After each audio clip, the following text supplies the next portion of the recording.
Not too long ago, the Pittsburgh Penguins were the team to beat. They won back-to-back Stanley Cup championships in 2016 and 2017 and were led by the best player in the world at the time, Sidney Crosby. It seemed like for a whole decade that this team would never stop winning. And unfortunately for the Pittsburgh Penguins, their management has stuck with this and tried to keep the same core of very old players for far too long.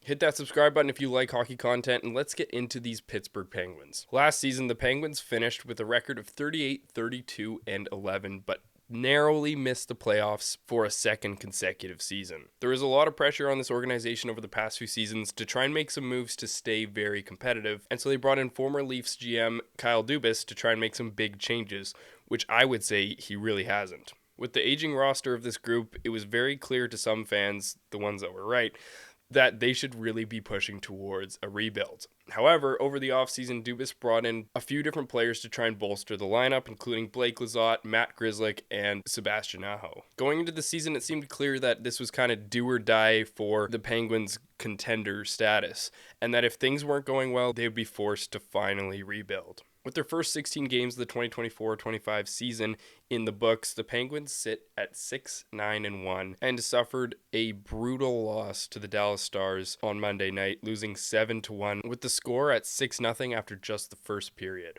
Evgeny Malkin came out and apologized to the fans, saying this after the game.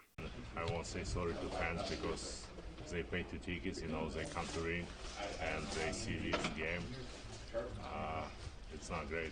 Rumors started to flow after this game, including multiple reports of a source stating that Kyle Dubas said anyone is available except for 87, meaning that they're ready to just yard sale this whole team and move into a rebuild. Now, that hasn't been confirmed by any source, but I really think that this is the best bet for any Penguins fans. It's going to be tough. It's going to be a couple seasons, but you have to rebuild at some point if you ever want to see greatness like they saw throughout the last decade. For a lot of us hockey fans that grew up watching Sidney Crosby just dominate the league for a number of years, this kind of marks a sad realization that his career is really coming to an end. And the same can be said for Malkin. Those two were just fantastic. They were a constant threat to any team in the league and super fun to watch. Now, moving on from Crosby, the Penguins also traded away Lars Eller on Tuesday, and in return they received a 2025 5th-round pick and a 2027 3rd-round pick. Eller will now return to the Washington Capitals, a team that he was with for a long time and also helped win their first Stanley Cup. So as always, let's hear what you guys think in the comments down below.